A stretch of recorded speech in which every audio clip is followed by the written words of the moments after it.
July 11th, 2015. Guards at Mexico's most secure prison conduct their routine cell check. They peer into cell number 20, housing the world's most wanted drug lord. The bed is empty. They check the shower. Nothing. Then they see it. A small opening in the floor, barely 2 feet wide, hidden behind the shower wall. They shine their flashlight down into the darkness, and what they see defies belief. A tunnel stretching nearly a mile long, equipped with lighting, ventilation, and a motorcycle on rails. Joaquín El Chapo Guzmán had just pulled off the most audacious prison break in modern history. And here's the twist. This wasn't even his first time. To understand how one man could orchestrate 2 impossible escapes, we first need to understand who Joaquín Guzmán Loera really was, and how he became the most powerful drug trafficker on the planet. Born on April 4th, 1957, in the remote mountain village of La Tuna in Sinaloa, Mexico, Joaquín grew up in crushing poverty. His father was an abusive cattle rancher, and young Joaquín had little formal education. But what he lacked in schooling, he made up for in street smarts and ruthless ambition. His nickname, El Chapo, means shorty in Spanish, a reference to his 5'6" stature. But don't let that fool you. This was a man who would eventually oversee a drug empire worth billions of dollars. El Chapo started in the drug trade in his teens, working for his uncle Pedro Avilés Pérez, a pioneering drug trafficker in Sinaloa. By the 1980s, he had caught the attention of Miguel Ángel Félix Gallardo, the godfather of Mexican drug trafficking. Gallardo was impressed by Chapo's logistics genius, his ability to move massive quantities of drugs across borders without detection. When Gallardo's Guadalajara cartel was broken up in 1989, El Chapo took control of the Sinaloa Cartel and transformed it into something unprecedented. He wasn't just a drug dealer, he was an innovator. He pioneered the use of tunnels under the US-Mexico border, some equipped with rail systems, ventilation, and electricity. He stuffed cocaine into jalapeno cans, fire extinguishers, and even the fuel tanks of cars.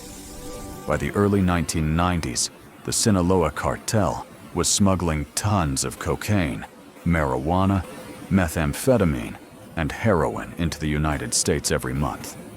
El Chapo was making an estimated $3 billion per year. Forbes magazine would later list him among the world's most powerful people, alongside presidents and tech billionaires. But with that power came attention. And in 1993, that attention would catch up with him. On June 9, 1993, Mexican authorities arrested El Chapo in Guatemala. He was extradited back to Mexico and sentenced to 20 years in Puente Grande, maximum security prison near Guadalajara. For most criminals, this would be the end of the story. For El Chapo, it was just the beginning. Inside Puente Grande, El Chapo didn't behave like a prisoner. He behaved like a CEO running his business from a different office. And that's essentially what he did. Through bribes and intimidation, he turned the prison into his personal headquarters. Guards smuggled in lobster, fine wine, and his favorite foods. He had a television, a cell phone, and regular conjugal visits, not just from his wife, but from his mistresses too. One prison cook later testified that she was paid to be his girlfriend and would visit him in silk nightgowns. He threw parties in his cell. He continued running the Sinaloa Cartel's operations, ordering hits and coordinating drug shipments. But comfort wasn't enough. El Chapo wanted freedom. By 2001, he had spent 8 years meticulously corrupting the system. He had guards, administrators, and even the prison director on his payroll.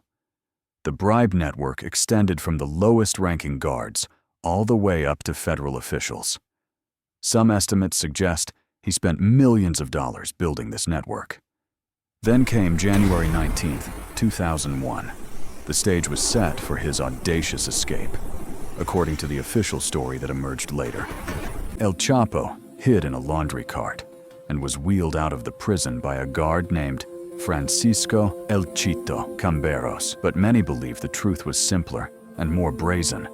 He likely just walked out the front door, past guards who'd been paid to look the other way. What we know for certain is this. At approximately 9 p.m., guards conducted a routine count. El Chapo was in his cell. By 10 p.m., he was gone. The prison's surveillance cameras mysteriously malfunctioned that night.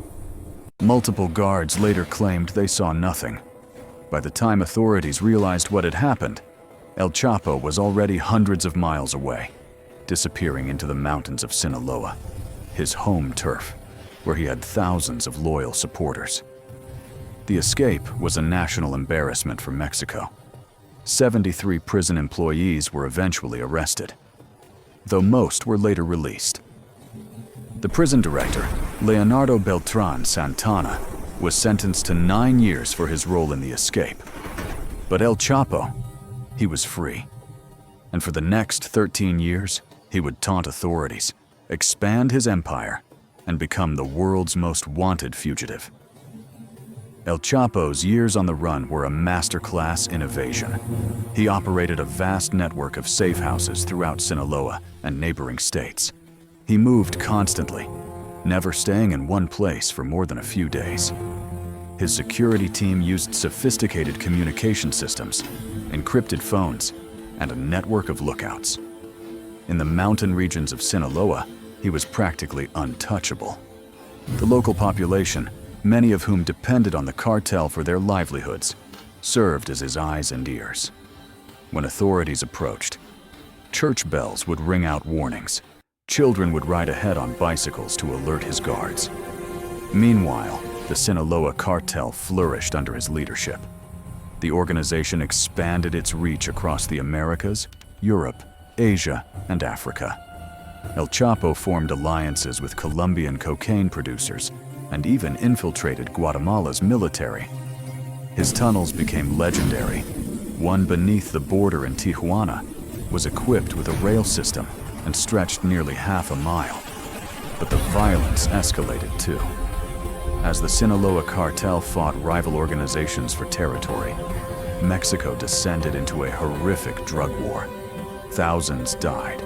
Entire towns were terrorized. El Chapo became not just a criminal, but a symbol of the chaos consuming Mexico. The United States government placed a $5 million bounty on his head.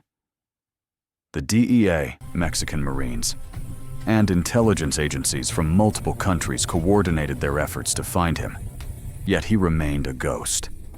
Then, on February 22, 2014, the net finally closed. Acting on intercepted communications, Mexican Marines raided a beachfront condo in Mazatlan. El Chapo was with his wife, Emma Coronel, and their twin daughters. This time, he couldn't escape. He was arrested without a shot being fired and immediately transported back to Mexico City. Authorities had learned from their mistakes. This time, El Chapo wouldn't be going to just any prison.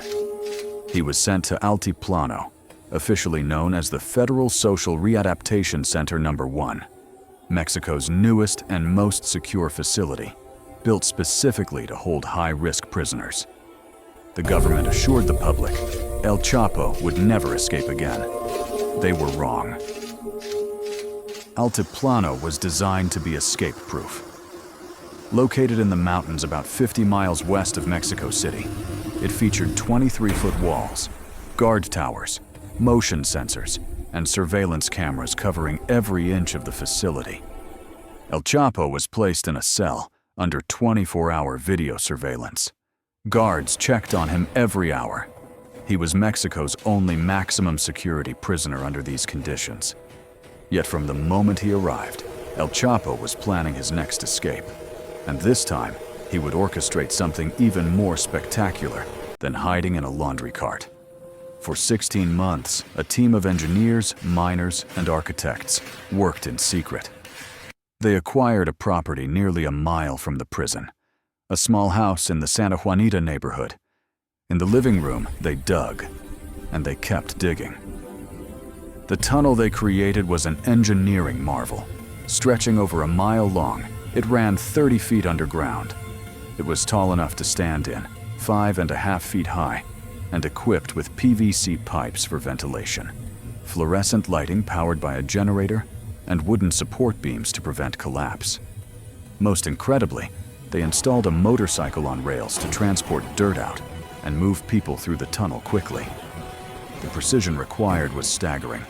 Using GPS coordinates, they had to aim for El Chapo's cell, one specific room in a massive prison complex from nearly a mile away, all while digging through rock and dirt. They nailed it, emerging directly beneath the shower in his cell, the only blind spot in the surveillance coverage. On July 11, 2015, everything was ready. At 8:52 p.m., surveillance footage shows El Chapo walking around his cell. He goes to the shower area, disappearing from camera view. He doesn't come back. When guards conducted their next check at 9:17 p.m., they found his cell empty. They discovered the opening, a narrow hole barely 20 inches by 20 inches. El Chapo had squeezed through it and vanished into the tunnel below. By the time authorities realized what happened and found the exit house in Santa Juanita, El Chapo had hours of lead time.